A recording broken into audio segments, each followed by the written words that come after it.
Hello everyone, it's Danny. Okay, today we will discuss about Miltonia orchids. Along the way, several of you guys have suggested that I make a care tutorial for Miltonia orchids.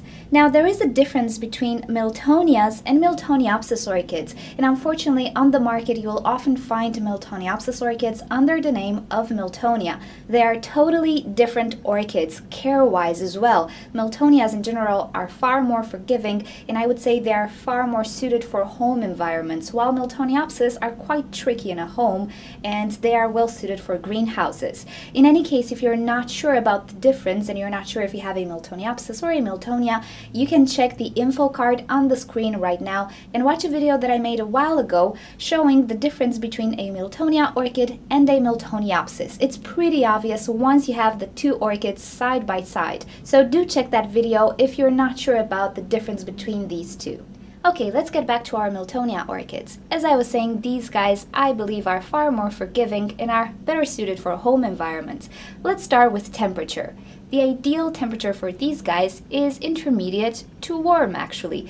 They are not big fans of very low temperatures, so if you feel comfortable in your home, most probably these guys will be comfortable as well. If you have slightly warm temperatures, again, I don't think you need to worry with the vast majority of Miltonias, particularly with the hybrids.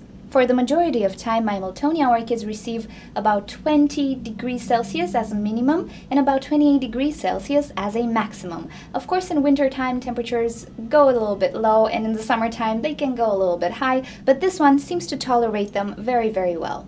Regarding light, these orchids are pretty similar to Oncidium orchids in the sense that they do like bright light. Intermediate to bright, I would say. It depends on the variety or species. But if you can provide bright shade, that would be great for them. If you can provide a little direct sunshine in the morning time, again, that will be beneficial for them. You don't need to provide as much light as for a Cattleya, let's say, but bright shade or filtered sunlight is exactly what these orchids need.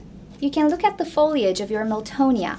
If it has a medium to light green color, this means your Miltonia is receiving adequate light.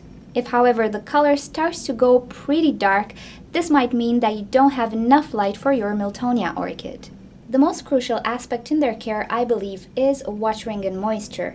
They don't like to stay dry, and they don't like to dry out too much in between waterings. I usually water my Miltonia orchids when I see that the media is almost dry, so practically when the media is still slightly moist, I do give them a good drink of water. If you don't water your Miltonia orchid enough, you might get some really crinkly leaves, as you can see here. Along with shriveling of the pseudobulbs, this will be the first sign that your Miltonia is not receiving enough moisture.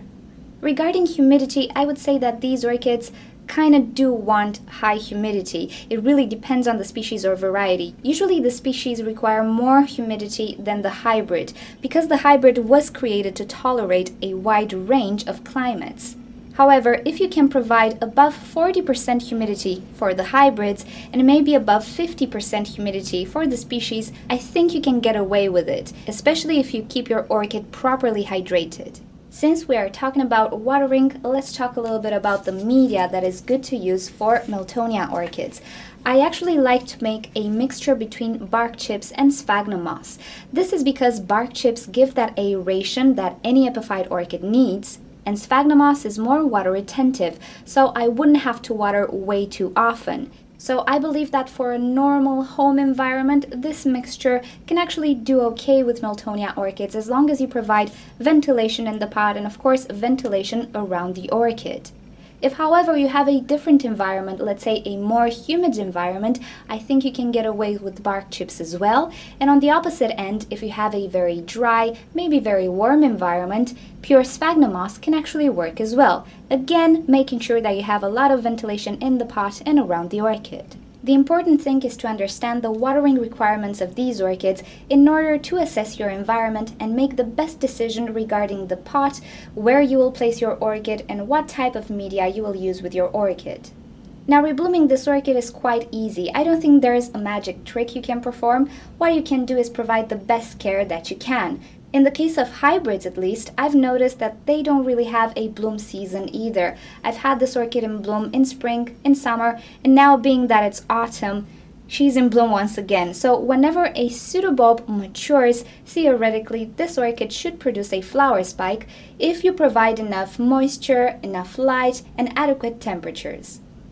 The way you're gonna grow your Miltonia orchid will actually depend on you. If you know a thing or two about orchids, you can actually grow your Miltonia mounted as well. If you just want to grow this orchid in your home, I think the most comfortable way is to use a pot. So to sum it up, I don't think these orchids are as easy to grow as a Phalaenopsis, let's say, but certainly they can grow in a home without any trouble as long as you can provide bright light conditions but not direct sunshine, intermediate temperatures, and also you keep up with watering and maybe provide more humidity around the orchid as well as ventilation. You should be just fine with them. I would actually compare them a lot with Oncidium orchids rather than Miltoniopsis orchids. Okay everyone, I hope you enjoyed this video. If you did, then please give it a thumbs up and share it. If you'd like to see more videos from me, simply subscribe to my channel. I post on a daily basis. Also, feel free to leave me any types of questions regarding orchids you might have, also suggestions for videos in the comment section below, and I'll get back to you. If you click on the left side of your screen, you'll be directed to orchidnature.com, where you'll find care sheets, identification sheets, and also you can talk to us in the forum section. And on the right side of your screen, you can click to watch another orchid video. Thank you for joining. I'll see you next time. Bye!